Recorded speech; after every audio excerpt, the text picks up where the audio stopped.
Okay, I think we can start. All right, worthy brethren, ladies and gentlemen, it gives me great pleasure to welcome you all to this evening's talk hosted by the Hebrew of David, Lodge London number 1. Dean was born in South Africa and came to London at a young age. He is married to Tash and has a baby daughter, Darcy, who is almost 1 year old. He has just completed his 14th season as a professional footballer. He has been captain of the South African football team and played for the football team at matches all over Africa. His agent is Matt Clayman, who happens to live around the corner from me. At the end of his talk, Dean will be happy to take questions. Before calling upon Dean to address us, I would like to call upon his grandfather, Jaime, who has been a member of the Hebrew Order of David for over 50 years, to say a few words. Jaime, the mic is yours. Thank you, Bernard, for the introduction. Hi, everybody. Welcome to the Dean Furman presentation, hosted by HOD International UK. My name is Jaime Reingold. For those of you who don't know me, I am the proud grandfather of Dean and 8 other grandees and 2 great-grandees. And not only that, I'm also a proud member of the HOD, having joined the Brotherhood in Cape Town in 1961 at age 24. Dean will not be offended, as I will present a period of his early youth, not stealing any of his thunder, and an area that he will probably not be touching on. At the outset, I should like it to be known that Dean is a lovely young man, a gentleman, kind, caring, courteous, and considering. But once he gets on the football pitch, in steps Mr. Jekyll and Mr. Hyde, and Dean's personality changes to the footballing legend that he has become, that he has attained the legendary status. Dean's family left South Africa in 1993 when Dean was aged 5. At that stage, Dean was in a nursery school in Camps Bay. This school adjoined a tennis club whose fence was common to the school. Dean was entranced by the ladies' tennis, sitting watching the shots each morning. The teachers needed to prize him from the fence and into the classroom. Once home from school, their nanny Mary was reduced to hitting the ball with Dean on the forecourt of their house, and more than once threatened to resign from the job. Dean's hobby the next couple of years was building football stadia out of matchsticks and bits and pieces, and they indeed were very good replicas. Then at age 5, the family moves to London. Time and a half later, and unknown to most, Dean became, at ages 10, 11, 12 odd, part of the British Tennis Futures squad, the Tennis Futures squad. His tennis prowess, apart from his ability, came from analytically watching the major tennis tournaments. Dean would sit in front of the TV, watch Federer, Agassi, and Becker, then reproduce and practice their shots over and over again in front of the mirror. Dean's dad, Ronnie, will remember schlepping most evenings to tennis coaching at Barron's Court, Welham Garden City, or Burkitt Wood, expending a huge amount of time and mileage. Dean's mom, Carol, and I would travel the country to all the junior tennis tournaments, which included internationals, from Birmingham to Surrey to Manchester. I recall waiting mornings for the courts to defrost, to de-ice, ahead of play. I recall my jeans freezing like cardboard, solid in the cold. The junior tournaments at that level were hard fought and serious, highly competitive and full of passion, tension, and stress.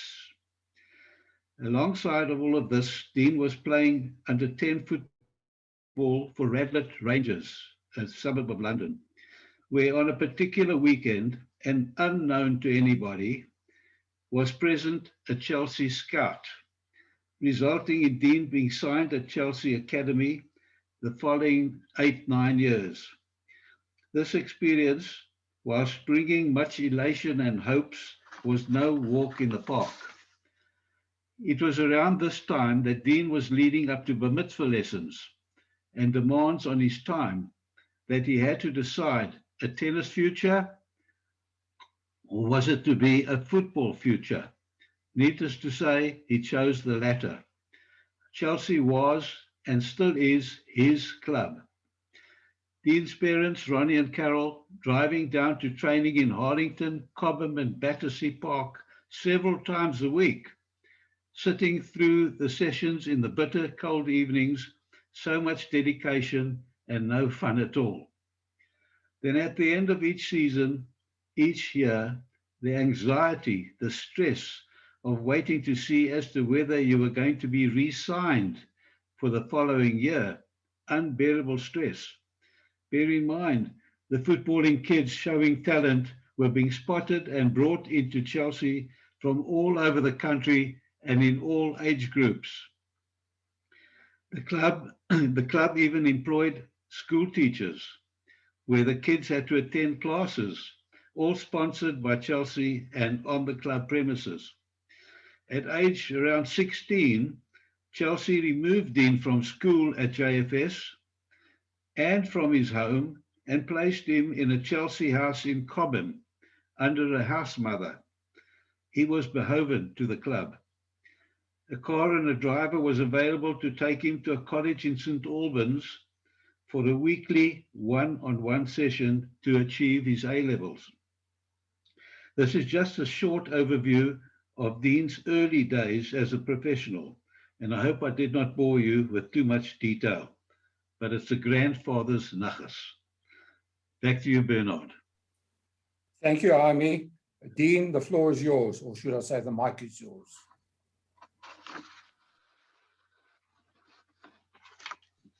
There we go. Good evening, everyone, and Gramps and Bernard, thank you for the kind introduction. Gramps, there were some really fun memories there, especially of the tennis days. It's something that was a big part of my life and sadly moved away. So it's always nice to hear about it again. First of all, if I'm looking a bit worse for wear, the season over here ended yesterday, and we. The team, after an incredibly long season, we played 46 games in the league season over here, plus FA Cup and other cup competitions. The squad was hit with COVID around January. 15 of us got tested positive for coronavirus. We had postponements for waterlogged pitches. We had postponements for frozen pitches. We couldn't train outside because we had no facilities. The pitches were frozen. So last night, the boys finally, once thankfully that the new regulations allow it, we went and had a few drinks. So if I'm a bit rough on the Zoom, I apologize. A good night was had. So yeah, as I said, thank you very much for the introduction. It's a pleasure to see everyone on here tonight. I'm so impressed that there's so many people that are here to hear me talk, but it's great. So I'll follow on from the introductions. We moved. My mum and dad are in the on the Zoom. My parents decided to move from Cape Town at I was 5, I believe it was 1993. And my very earliest memories of football was going down to Camps Bay Football Club with my dad. We unfortunately, I was too young to train with the players, with the under 4s or 5s or whatever it was. And me and my dad used to copy what the team was doing on the pitch. So I was from a very young age, I was besotted with sport. I love football. As my grandpa said, I was amazed by tennis. And I was really into sport. I don't remember being into toys. I don't remember being into cartoons. It was just sport. And that was all I loved. So it started at a very young age. And one of my first memories of actually moving to the UK was I was told that there were trials for Brady McCarby in the local park, and I remember walking around with my dad to Brady McCarby, got to the trials, and it was actually for the year above, so I must have been 5 or 6, and maybe it was for the under-8s, and they actually turned me away and said I was too young to even trial. I remember walking away in tears because they wouldn't let me trial. But actually, it turned out to be a blessing in disguise, because I moved on to a local Sunday league club called Radlett Rangers, where I was playing my football, and still got probably my best friend to this day is that's where we met, at Radlett Rangers, and it was at Radlett Rangers where, in fact, me and my best friend got scouted for Chelsea. We were offered the opportunity to have a 6-week trial, which was incredibly intense. You're a 9-year-old. You don't know what they're after. You don't know what they're looking at. You're kind of an outsider, because there's boys who are already signed from the age of 6. All of a sudden, you are this newcomer coming in to try and get a place in the Chelsea academy. But after 6 weeks, thankfully for me, they signed me.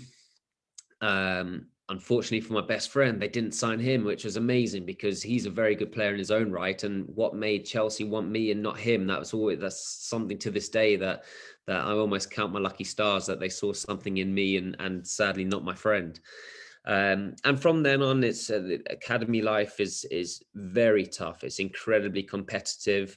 As my grandpa alluded to, Chelsea have the pulling power to bring in boys from all over the country. And as I developed at Chelsea and the Abramovich era began, it became not only the country, it became the world. So you weren't up against people from London, you were up against people from Portugal and Brazil, and we had guys from Nigeria. It's everywhere. So that's how tough the competition is at the academy level. My grandpa alluded to my tennis career, which was something that I was very keen on. So my weekly schedule was, I think it was Monday and Wednesday tennis after school, Tuesday and Thursday was football, Saturday and Sunday was football. So I think I had a Friday off. That was about it. And something that I always have to say is I always have to be very grateful to my parents for the schlepping that they did. My dad works an incredibly tough day, and I know there's some South African people on here, but there's also plenty from London. They'll know what it's like to travel from Edgware to Battersea Park on a Tuesday evening at 5 o'clock, and that's what my dad did. Came home, would take me across town to Battersea Park or to Harlington next to Heathrow Airport, which was another training ground. And to this day, there's no way of thanking my parents for the sacrifice that they made for me to be where I am. My dad would then sit there for 2 hours whilst we train. I'm sure he was starving. I'm sure he just wanted a coffee and to be home and put his feet up. And we'd get home at 10 o'clock, and that was a weekly occurrence. So the love and thanks that I give to my parents for that, I can never ever put into words. It's something very special. At the age of 13, though, I had to make a decision, because tennis-wise, I was started to fall behind. So guys my age started to catch up with me. As my grandpa alluded, I was in the Futures program, which was for the top 30 tennis players in the country, in the age group. But boys started to catch up to me, and I couldn't really accept that. I didn't like it. And at the time, I was doing particularly well with my football at Chelsea, and I just decided that was the direction I thought I was going to take. I had to make a decision. I went down the football path, and I think 16, 17 years later, I think it was a pretty good decision. So from there, I carried on progressing through the age groups at Chelsea, and it got to the age of 16. And at the age of 17, it's you finish your studies, your GCSEs, and it's at that age, 17, where Chelsea or any academy can offer a player their youth team, kind of you join an apprenticeship program, youth team scholarship, the YTS team. And I always remember sitting there with my dad, and I'd just been offered my 2-year scholarship with Chelsea to go full time. That means leaving school. We did do some study on the side, but you are leaving school to become a footballer at the age of 17, which We sat with my dad, and I remember sitting in the car, and we kind of both looked at each other and said, right, this is it. This is what I've dreamed of. This is what I've worked so hard for. The other alternative was to follow my friends, go to uni or go to college and go to uni. But I thought, no, this is an opportunity that I've worked so hard for and we've had so much sacrifice for. We got to give this a shot. And there I was as a 17-year-old young Chelsea player, thinking I was going to be the next Frank Lampard or the next John Terry. And it was an incredible time at Chelsea. It really was. It was the year I went full time was the year they brought in Jose Mourinho, was the year Abramovich took over the club. So, I mean, I'm now rubbing shoulders and eating lunch with Frank Lampard, with John Terry, with Didier Drogba, with Arjen Robben, superstars of world football. I was lucky enough to get the chance to train with some of these guys. But as a 16, 17-year-old, most incredible experience. At the time, Brendan Rodgers was my youth team manager, and he was just making his first steps kind of to where he is today. And he was absolutely incredible. Those 2 years, that foundation that he gave us as young men, a lot of us lived away from home, as my grandpa alluded to. And Brendan became a bit of a father figure for us as well. He really helped us see the real world and not only grow up on the pitch, he helped us grow up off the pitch as well. So those 2 years were invaluable to my career, and to this day he's someone that I hold in very high regard, and it's no surprise to see what an incredible manager he is today. At the age of 18, I had my 2-year scholarship, and it came to decision time, because at 18, now the question is whether you're going to get a professional contract or not. Unfortunately for me, it was a no from Chelsea. It was the first real bump in the road, so to speak. It was the first hardship I'd ever in my life, really. Not just football. I'd never really suffered hardship. I grew up in a fantastic home with a wonderful family. Couldn't have asked for anything more, relative to some of the guys that I was playing with who don't come from very much.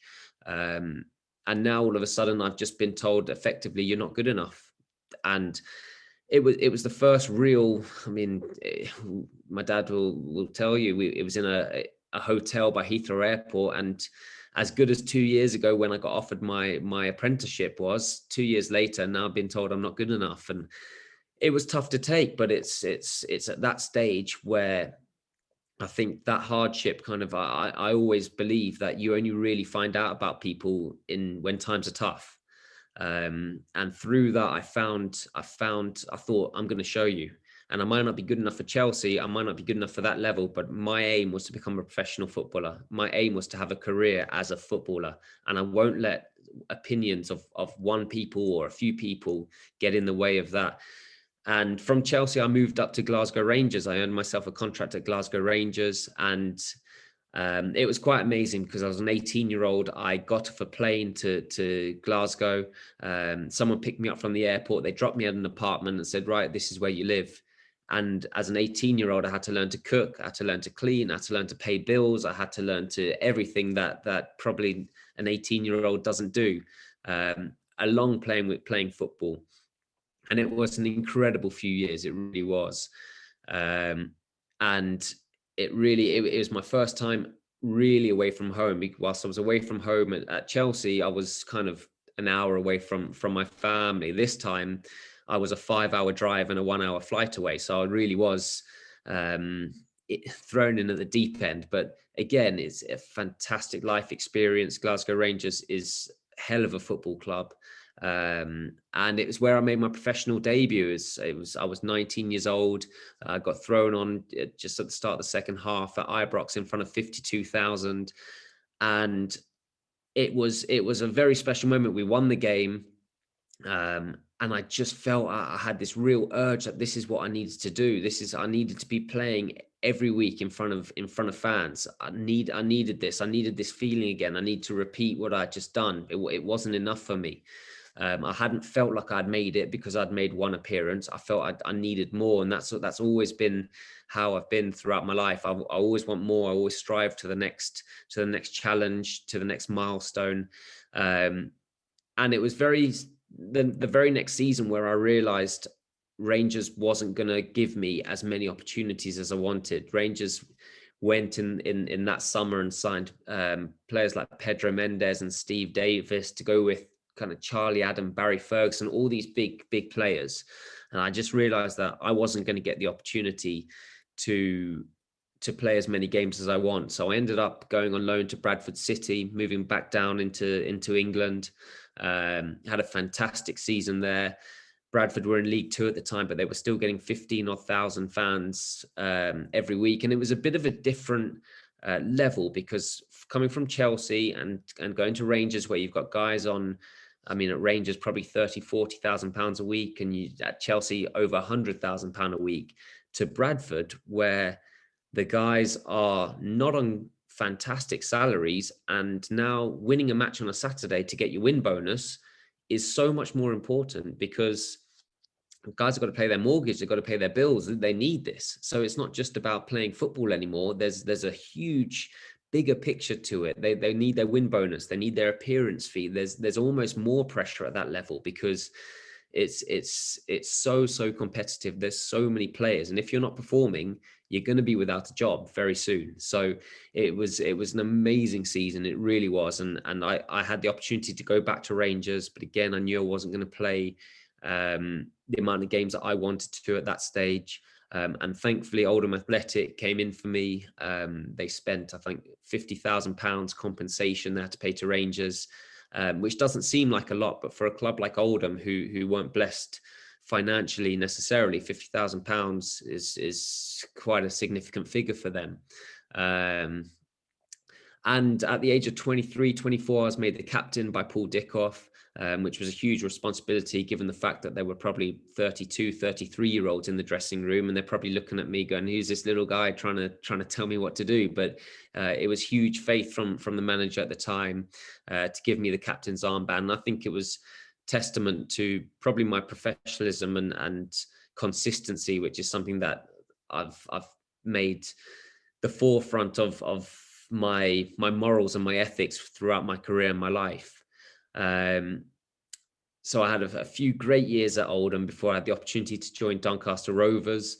I got promoted to the Championship, had a fantastic couple of years with them. I had one promotion, one relegation. I had all the highs and lows you could wish for being a footballer. And it was at that stage, leaving Doncaster, that I decided that there was an opportunity to come to South Africa, which always came around every year from when I was playing for the national team.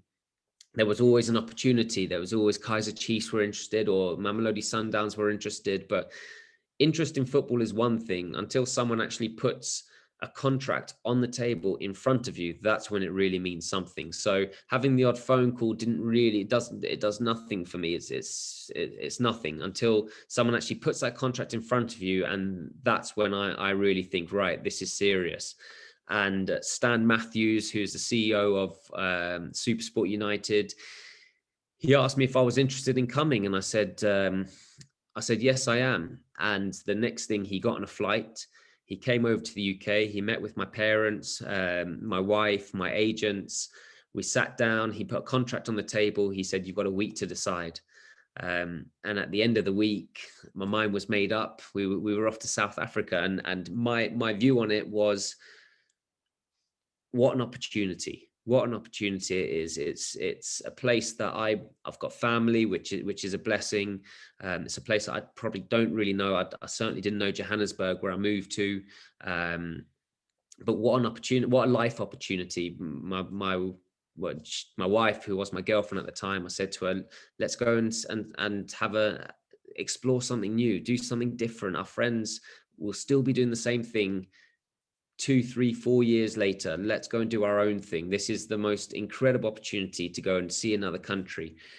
And we absolutely loved our 5 years in South Africa. We got close to family that we would never have had the opportunity to do so. We explored the most incredible country. We met the most special people. And it was 5 years that came to an end last year, because we had a little girl who is filling us with a lot of nachas at the moment. In fact, she's crying. She doesn't want to go to sleep at the moment. but for us, it was important to be closer to our family. And my parents were and my grandpa are in London. We're up in Manchester, close to my wife's. In fact, in my wife's house at the moment. So we have come home. But yeah, it's been an amazing career. To throw into that, I've been lucky enough to have over 50 caps for Bafana South African national team.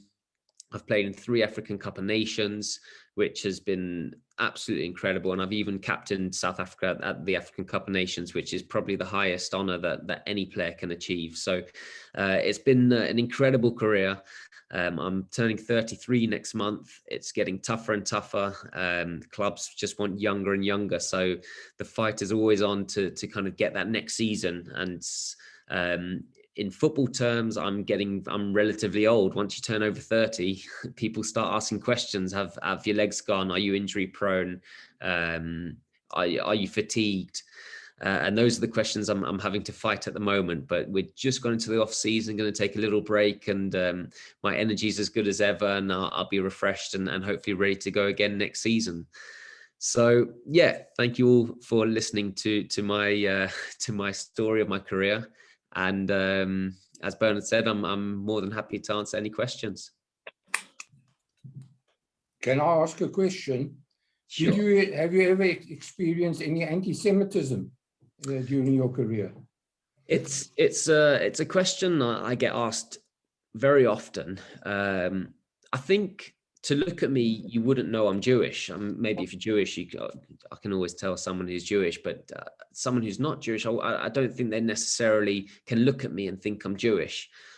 So from the terraces, from the stands, it's never been something that's ever been thrown at me. Within the dressing room, I'm very proud of being Jewish. Some people hide it. I'm very, very proud.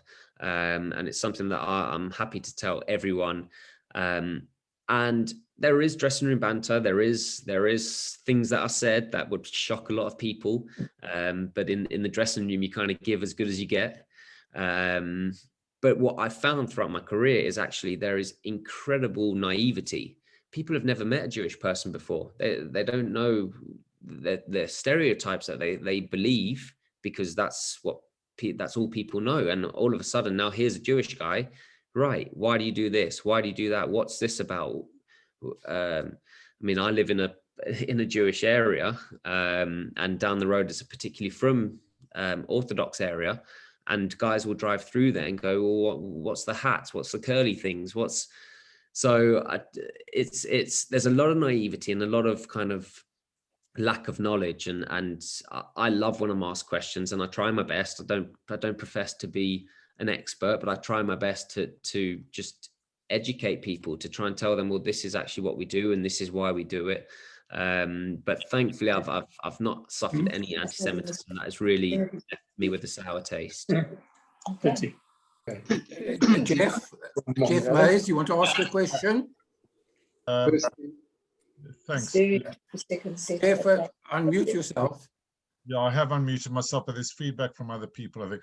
Hi, guys. Dean, that was really fascinating. I mean, I've actually followed your career, and because I know your dad, I bump into him at the village gym, working manically occasionally, always often ask about you, know your mom as well.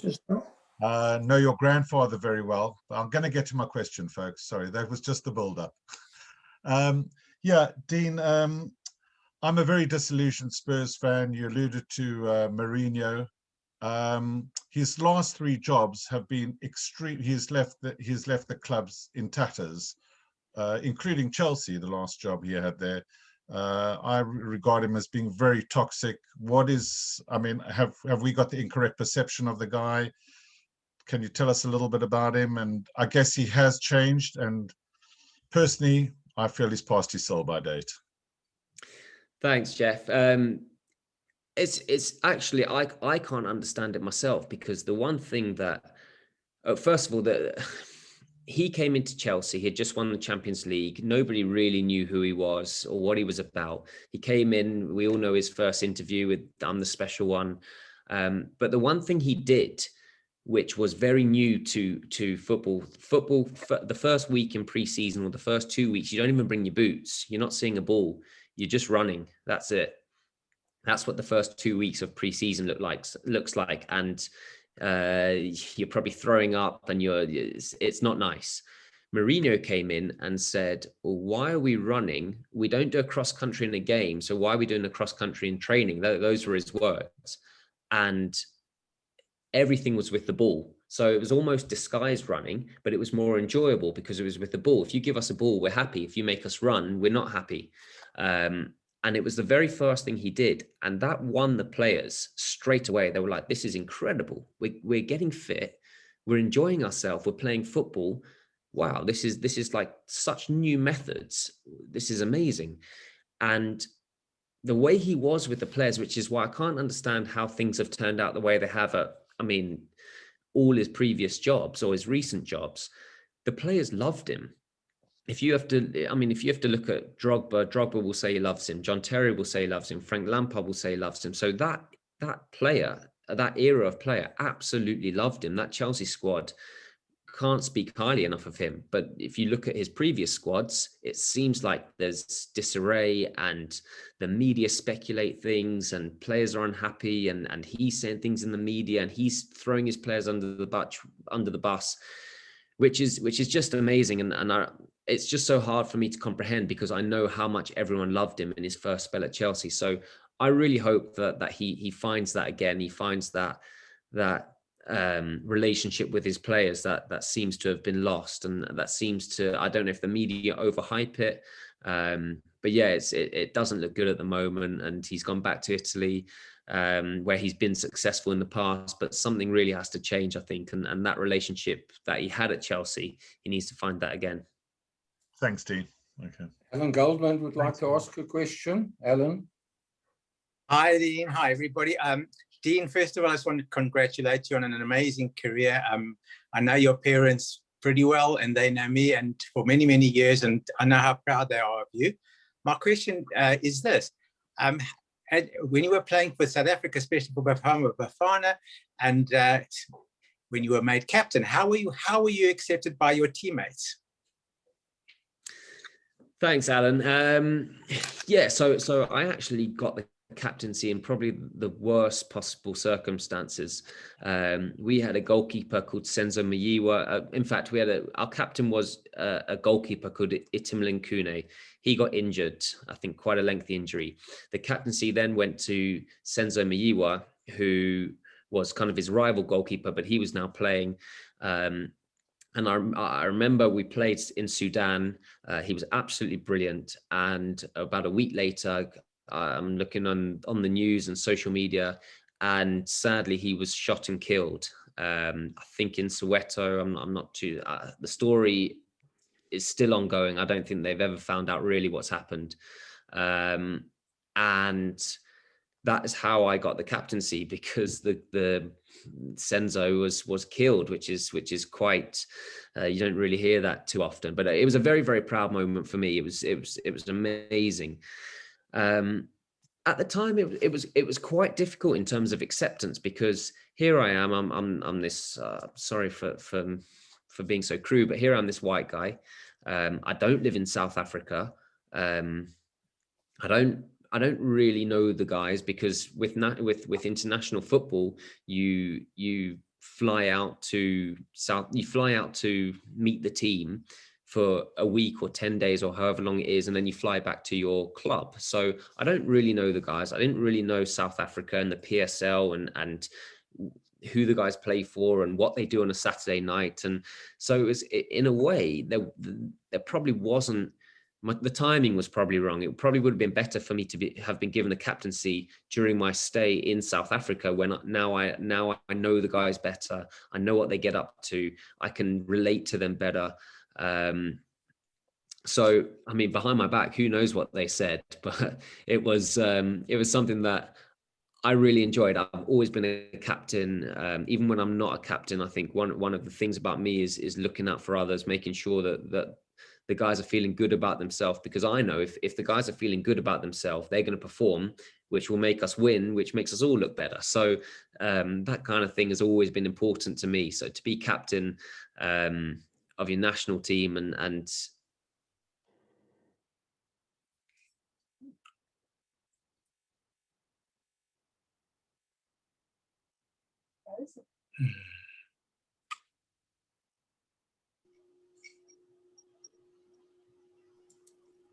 Dean, you're frozen.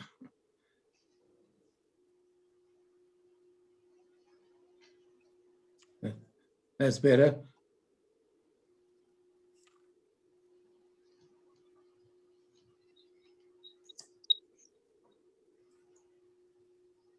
Dean, can you speak? Yeah, can you hear me? That's better. Yeah, it's better. I think your dad wants to ask you a question, Dean. Ronnie?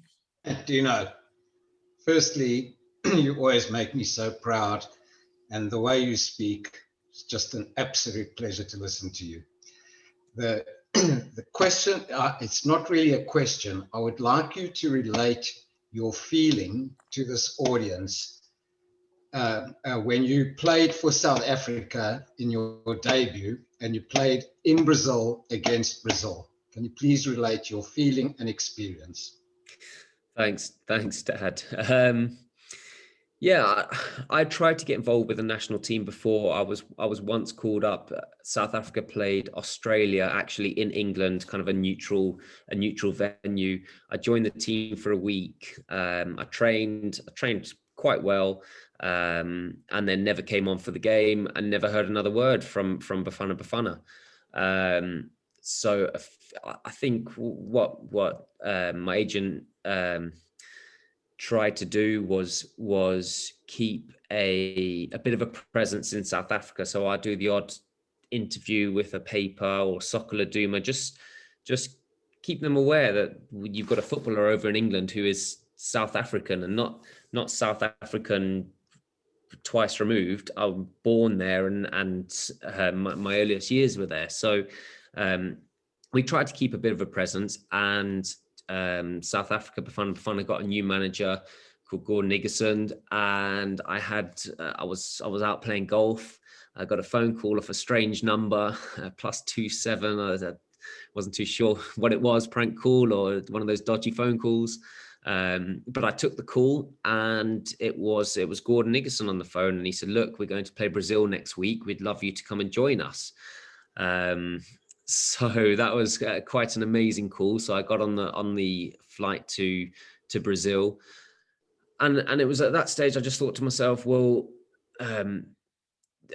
what's the worst that can happen? The worst that can happen is I spend a week in Brazil. I watch Bafana beat Brazil. Great. That's the worst that can happen. Or I can try and be exactly as I am with my club, which was Oldham, try give it absolutely everything. And maybe with a bit of luck, I'll get on for 2 minutes. And then I can say, well, I've played for my national team against Brazil. So the week went really well. Friday night, the manager names the team, and all of a sudden I'm starting, which was incredible. I was hoping for a minute, let alone to start the game.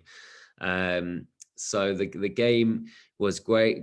Actually, there was a bit of a surreal moment where we were in the tunnel, and our kit is green and yellow, and Brazil's kit is yellow and green. So we're both in you wouldn't believe it, at the highest level of football, that we had a kit clash. I thought that was only something that happens in like Sunday league football down in the park. So we had to wait for Brazil. We didn't have a spare kit. So we had to wait for Brazil to go and find their blue away kit. And I always remember the national anthems, kind of looking to my left at the Brazil team and seeing Neymar and David Luiz and Marcelo and Hulk and Dani Alves, and it was like I was playing FIFA. It was incredible. I'm thinking, here I am. How can I be on the same pitch as these guys? But as once you get over that, once the whistle goes, they've got 2 legs and I've got 2 legs, and I'm a good footballer and they're probably far better footballers, but it's you just got to do what you can. And we actually played really, really well that night. I think Hulk scored late on in the 80th minute. But yeah, what a debut to have away in Brazil. And actually the Brazil fans cheered us off the pitch because we had put in such a great performance. So that was a very special memory for me. Can I tell a story?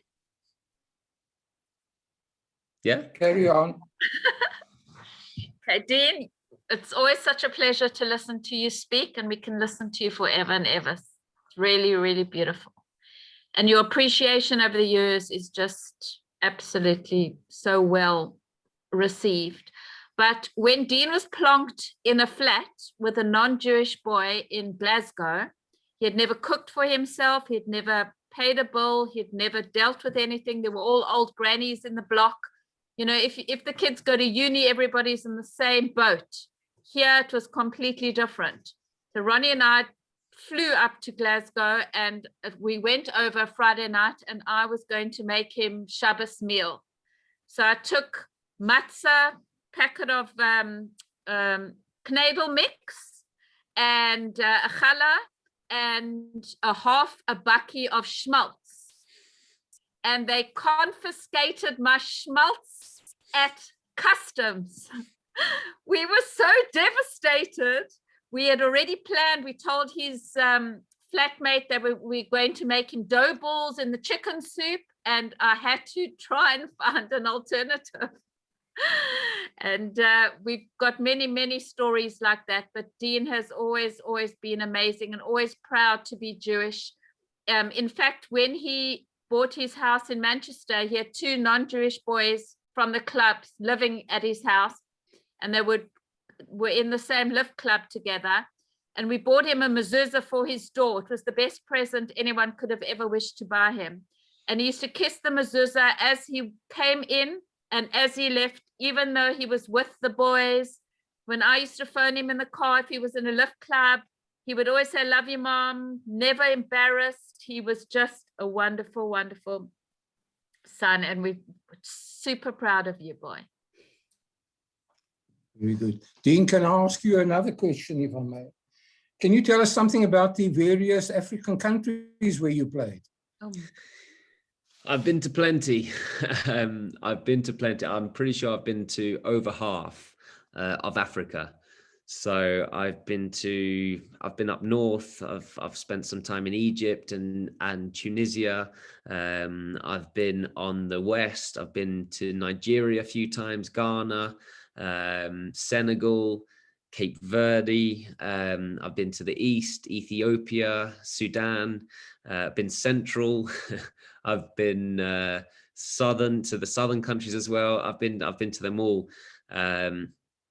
And it really is an experience. It really, really is. The saddest thing for me actually about being a footballer is that the only thing I would have loved throughout my career is actually to have, when you go there for the sole purpose is a business trip. You go there to play the game. So you effectively get on the flight, you get to the airport, you go from the airport to the hotel, to the stadium, to the hotel, to the airport. That's it.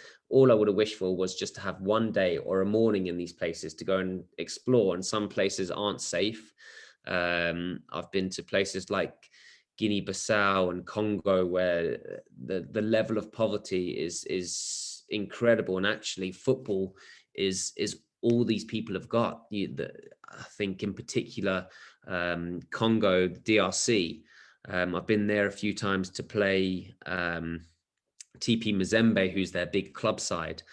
And you'd get off the flight on a Thursday and the game's kind of on the Saturday or the Sunday, and the streets are lined with their fans kind of giving you the slit throat, and that's their life. Their football club is their life, and it gives people hope, it gives people dreams. And those are some of the best experiences I've had traveling through Africa. It's tough. I mean, there's places like Guinea, where you can't even fly direct. You've got to fly to to Dubai and then fly across. So you sometimes have to fly out of Africa to fly back into Africa to get to a certain place. So the traveling is very, very tough. The hotels sometimes aren't what you'd expect them to be. Sometimes you're pleasantly surprised when you go to a certain place, which is incredibly kind of poverty ridden, and you end up in a beautiful 5-star hotel. So you never quite know what you're going to get.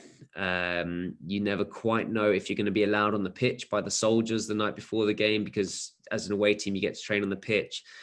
It's just crazy. You just never know what's going to come your way. But certainly it's been some of the best experiences of my career to travel with Bafana throughout Africa. Cool. Can I ask a question, please?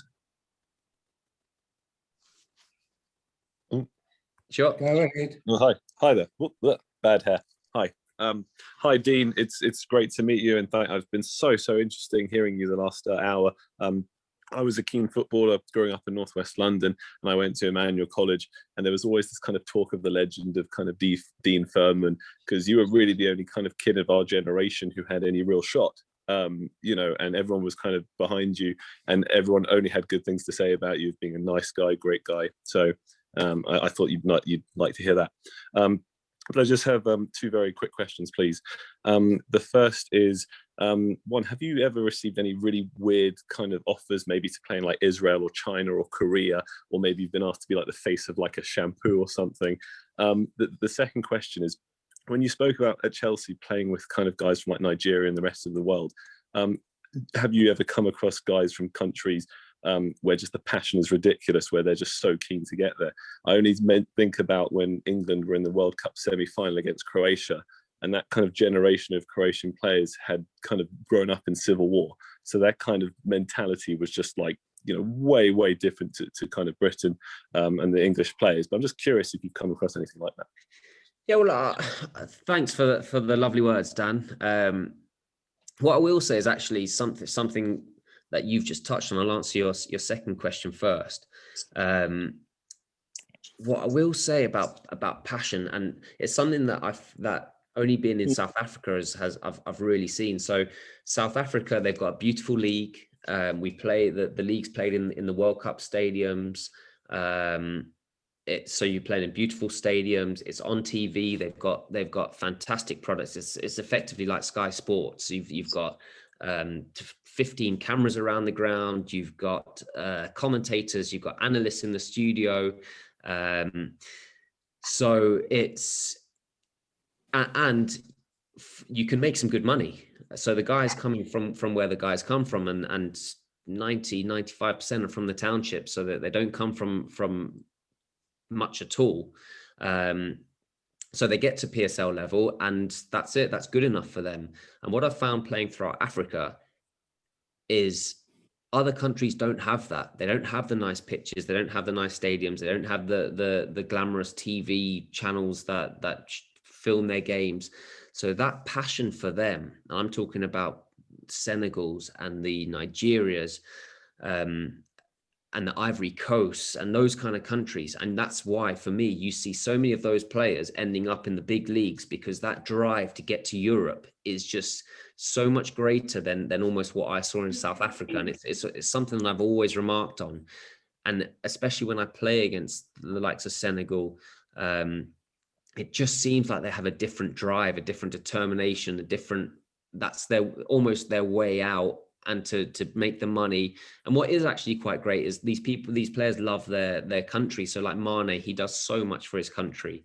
But for me, the passion and drive to get to Europe, I mean, that's a broad place, but Europe is what kind of Africa looks at as the beacon of top level football.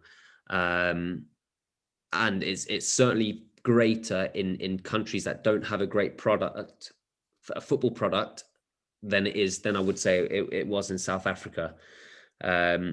Your other question, yeah, I've had plenty of offers. I was very close to going to India last year, but I just had a daughter and didn't really fancy leaving her with well, she definitely wasn't coming with me to India, so I didn't want to kind of miss basically her first year of life whilst I was in India. I've also very nearly moved to China. I've had plenty of talks with different clubs in Israel. Trying to think where else.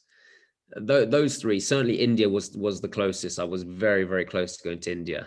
That was probably the closest one I've gone to, one of those countries. Inner Mongolia. I was close to going to Inner Mongolia in China. That was something that was explored. It's effectively if a manager that I was very close with, he was touted for this job in China, he wanted to take me. He then got this job in India and he wanted to take me. So that's why I was particularly close to going. And then as for the other question, have I ever done any modeled or anything like that?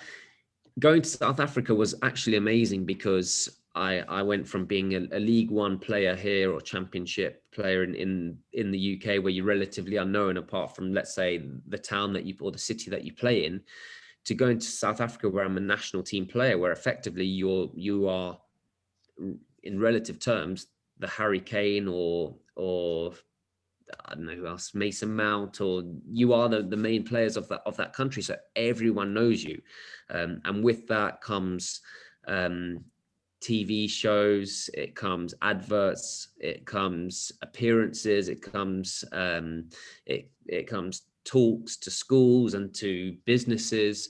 So what you see the England guys having to do here on the side, that's exactly what I went through in South Africa. I was the face of a car for VW.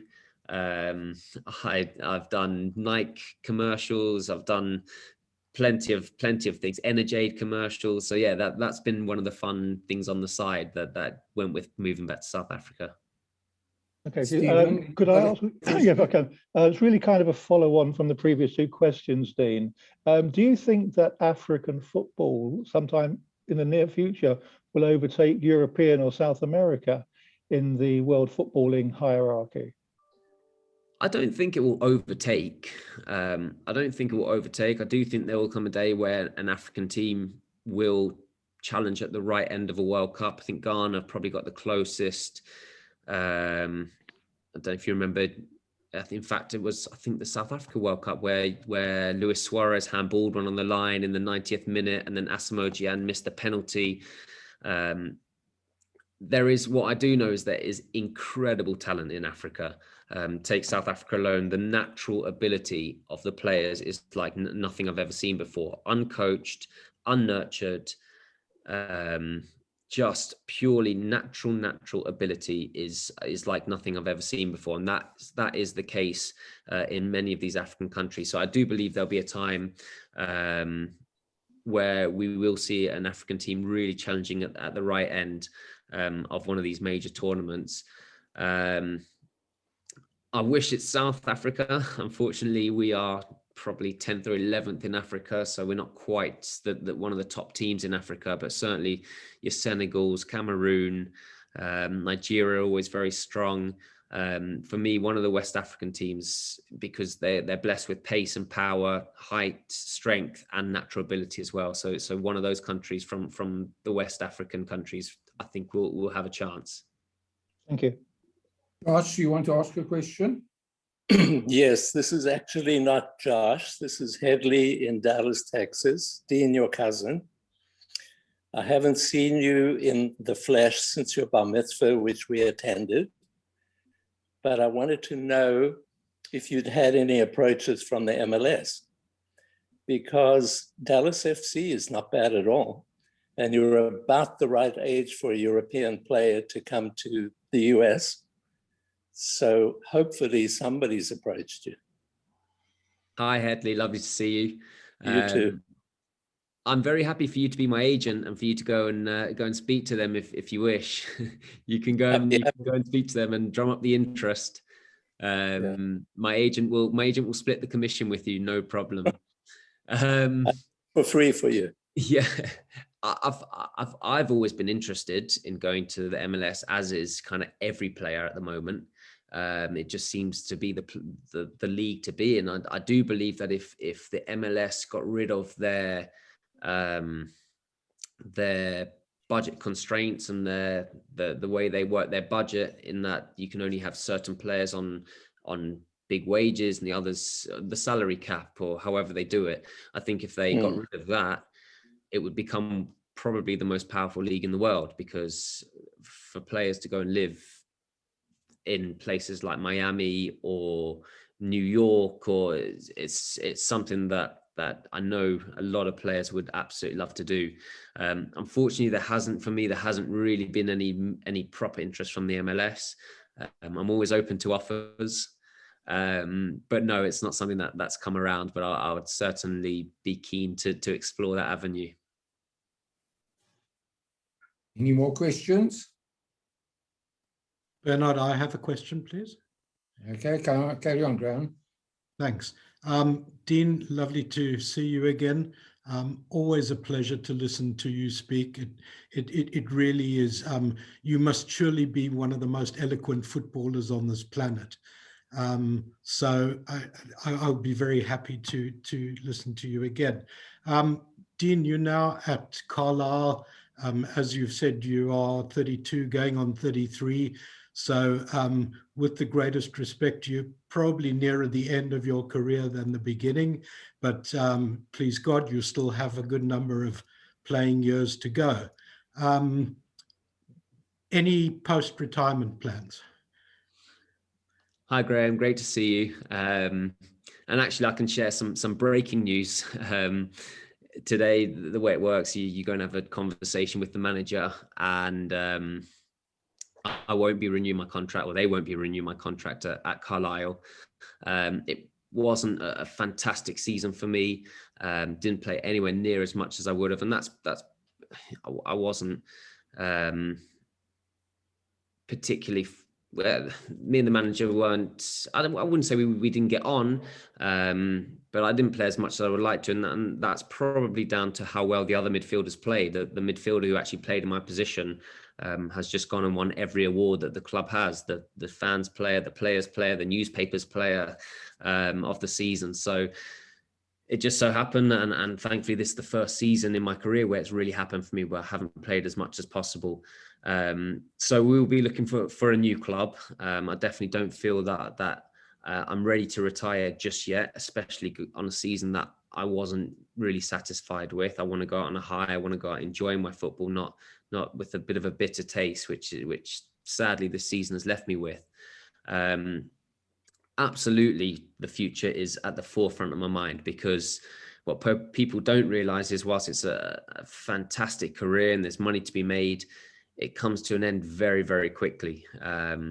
It's getting harder and harder. The reason why it's so hard for me at 33 as opposed to a 20-year-old is that I have no resale value. So if I go and have a great season at wherever I go, it's a pat on the back and thanks for coming. Whereas if a 20-year-old goes and has a great season, it's all of a sudden this guy's worth £3 or £4 million, or however good it is. It's infinite. Don't know how good this player could be. So nobody wants players over a certain age. In fact, there's clubs with certain rules and club principles, and they will not sign anyone over the age of 30, and it's all based upon resale value. So it is getting more and more difficult.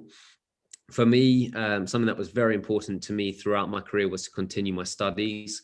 I did a distance learning degree in sports science. Sports science is huge in the game at the moment. Clubs have their own sports science teams, effectively, where they are in control of kind of everything physical that the player does. So I don't know if you'll notice, and you can look out for it, you'll see the players wear these vests, and they've got little pods, they're GPS pods, and they track your data. They track how far you run, how quick you run, how many accelerations you do, how many decelerations you do. Sports science is huge, and it was fantastic. It was a 4-year course. It was incredibly tough, and to just do it basically from my laptop. I couldn't go to lectures or anything like that. Just had to kind of learn it away from a normal uni setting. But I really loved it. That's something that I'll be looking to take further. I have interest in property as well. That's something that I'm looking to take further as well. If I just feel that maybe I want to get away from the game because it's all I've ever known, it might be something that I look to do to just take a break, look for a fresh start. So I'm opening up a few avenues in property. And as well as that, I'll be doing my coaching badges over the next few years, just so that I'd like to give back. I've been lucky enough to have some brilliant coaches. As I said, Brendan Rodgers was absolutely incredible to work with. So I've learned a lot along the way from the managers that I've had. But the reason for me saying all this is that when I do come to the end, if it's 1 year or 2 years, whenever it may be, I want to have options. I want to be ready for the next stage of my career. And that's what I'm doing at the moment, just lining up as many opportunities as possible. I wish you all the best. Thank you. Jeff, have you got another question, Jeff? Unmute yourself. Sorry about that. Thanks for that, Graham. That was exactly my question.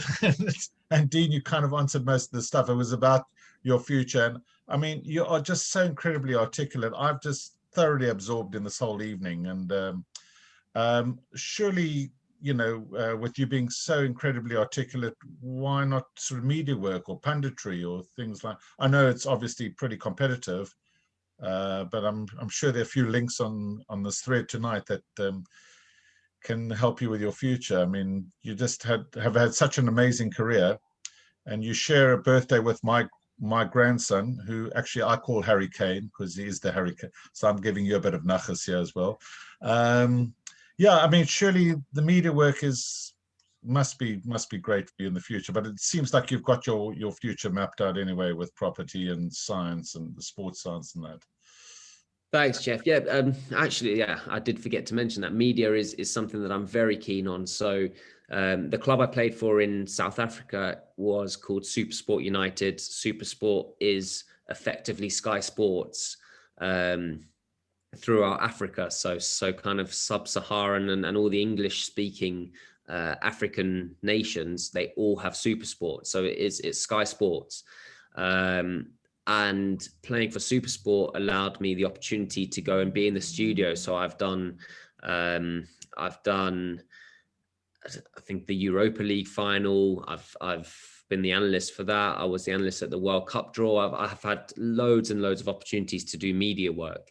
Back over here, it becomes more difficult because I haven't got the status. I haven't got the status of a Gary Neville or an Alan Shearer or a Jamie Carragher, Rio Ferdinand. These players are all top level. So to get those opportunities is very, very difficult.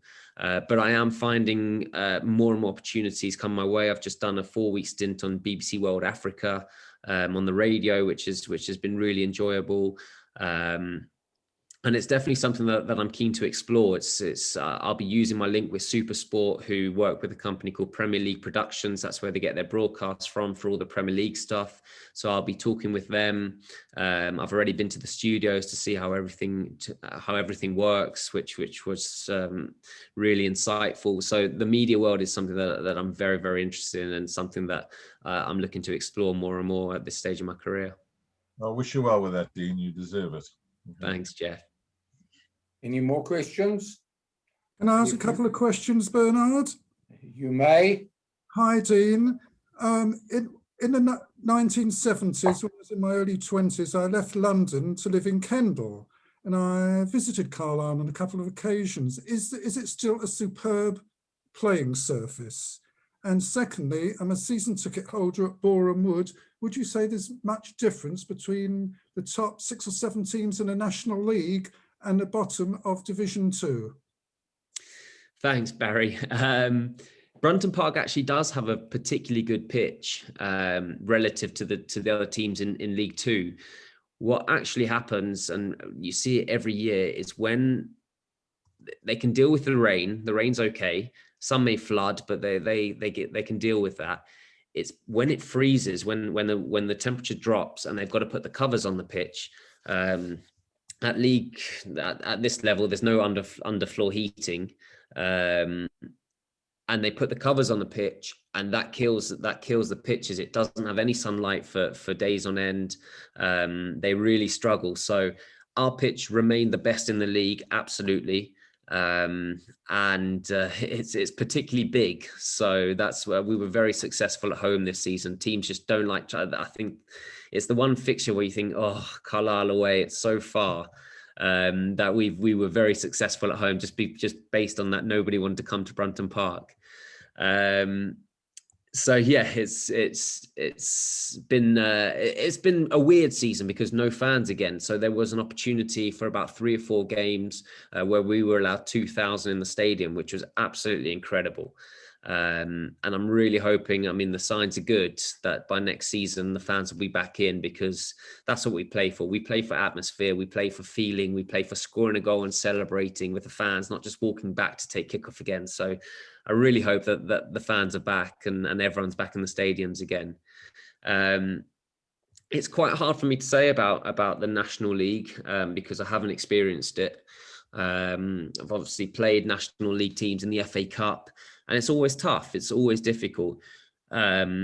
What we're seeing is that teams from the National League can come up and really do well for themselves. So Barrow came up this year. They did fight relegation, but they survived. I think the other team may have been Grimsby, and they got relegated. So that's what happened this year. But I've seen teams like Lincoln, who've come up from the National League, get promoted, and now they're in League One. I think they're in the League One playoffs a few years later. So if the structure's right, and I think with every promotion, you have to invest in your squad.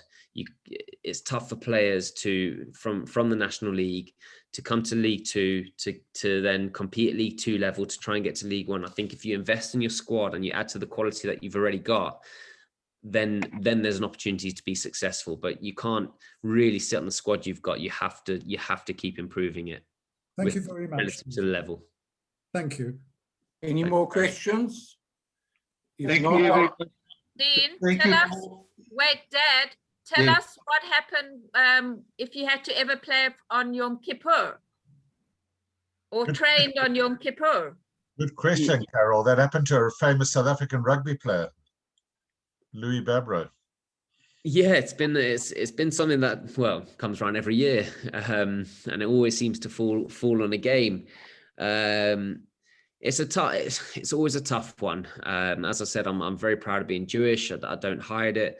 In fact, at the moment, it's Ramadan, and the guys, if they're religious, they do Ramadan. It's their religion, and I believe the way I view my religion is my choice. It's how I want to do it.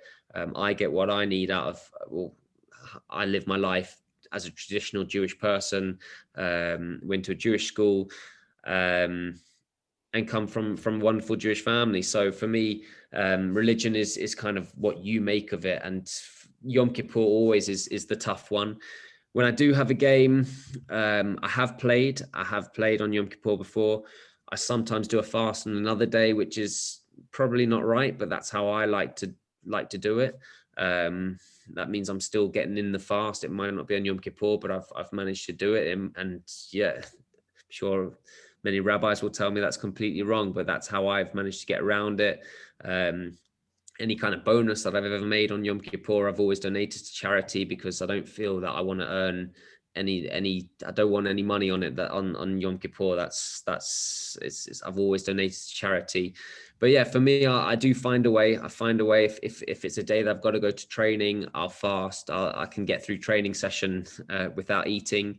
But it's always something that's been a difficult one, and something that in retirement I'm looking forward to not having to worry about, and taking Yom Kippur the day off and doing it correctly.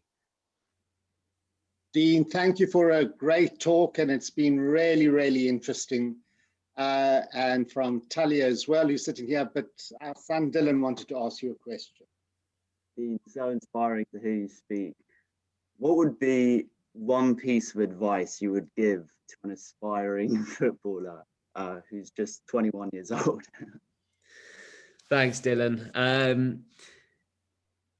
I say, for me, you can always get better. Always. And the one story that has stuck, it will stick with me whether I'm a footballer or whatever I go on to do next.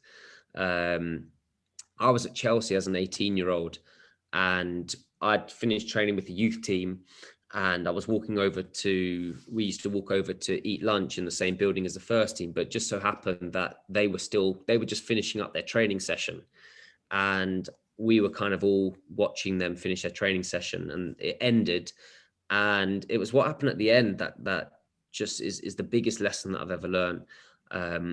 And so the end of training, some guys were messing around, some guys were walking in, some guys were kind of shooting or doing whatever. And I looked over to the far corner, and it was Frank Lampard, and he had 5 or 6 cones, no coach, nobody with him. He had 5 or 6 cones, and he was doing doggies, shuttle runs. And it was at that moment I thought to myself, who am I to say I've done enough? If Frank Lampard, Frank Lampard's my hero, if Frank Lampard is working on his game, he's trying to improve, he's trying to get better, he's trying to work on his speed or his fitness, who am I to say I've done enough? And I'm 30, going to be 33 next month. I still feel I can get better. So after training, I like to work on my passing. I like to work on my shooting. I like to work on my touch. If I'm not playing or I'm not feeling sharp, I do what Frank Lampard does. I take 5 or 6 cones, I go and do my shuttle run. So that for me has been the biggest lesson that I've kept with me throughout my career, is that you can always get better. And the day you feel you don't want to learn and you don't feel you can get any better, that's the day that it's time to call it a day. So that for me is the one that really stuck with me and has been a big influence on my career. Thanks, Dean. Dean, No more questions? One last question. I know that you've always and never turned down any fan who wanted an autograph from you, and anybody who wanted a picture taken with you. You've always obliged them. And I want to know how you feel that you were accepted by the hordes of fans in South Africa. How were you accepted by them? It was really incredible. I was an outsider. Nobody knew who I was. Nobody knew, as I said before, I was this kind of, who's this guy? Who's this new white guy who's playing in midfield for Bafana? Nobody follows League One football in South Africa. That was where I was playing at the time. And I think the fans appreciated that I was different. They appreciated that I call it shibobos in South Africa. It's like the skills that the natural kind of skills that the guys have. I don't have that. I was hardworking. I'm a grafter. I'd win the ball back and always say I win the ball back and give it to the guys who can play. But the fans, for some reason, they really appreciate it. And I've seen guys in similar positions to me who've come into the team and not been accepted at all, been really given a hard time by the fans. And that's not to say that I haven't had a hard time. At times I've become a bit of a scapegoat and taken a fair amount of abuse myself. But the way the fans have taken to me, and what was so special about my time in South Africa is actually interacting with the people, and just to stop and have a 30-second conversation. It just can change someone's day. It's really no sweat off my back. It's actually a pleasure. Just to autographs have gone out the window now. It's all about selfies. To stop and have a selfie or to shake someone's hand, which also is not really happening at the moment. But to chat. The guys, especially South Africa, they want to know. They want to talk about the game the previous week. They want to talk about a goal you scored or why you didn't win or what's happening with Bafana. And just to have such a small interaction can be so uplifting to someone's life. And that was something that was very special, just living in South Africa and interacting with the fans. Tell them your nickname and what it means. Yeah, my nickname is Malungu in South Africa, which I think means kind of white man. So I'd be walking down the street and someone go, Malungu, which I think to me it was, it wasn't a derogatory term. I think it can be used in a not so nice fashion. But to me, it was a term of endearment, a term of affection. What's also quite cool is every time I touch the ball in the stadium, so you can imagine 40, 50,000 fans in the stadium, and I'm the only white player in the team, and the whole stand would go Malungu, and it'd be this big boo, and it'd be like if you didn't know what was happening, you would think that the whole crowd was booing me every time I touched the ball, but it was actually again a affectionate way of really them appreciating me and showing me some love out there. Thank you. Very good. No more questions. I'd like to call upon Mike Tannenbaum just to propose a vote of thanks. Mike. Thank you, Bernard. Dean, wow, blown away. I mean, I could have listened to you for hours, more and more. I mean, lovely to see your folks and your grandfather literally krilling there, bursting with nachas. I mean, we wish you luck. We wish you all the success you deserve. I think you should write a book. You should do a documentary. I mean, you have so much to give. It's wonderful. I mean, a lot of lovely energy, lovely focus. I think everybody is so inspired tonight. Truly a wonderful, wonderful talk, and we can't thank you enough.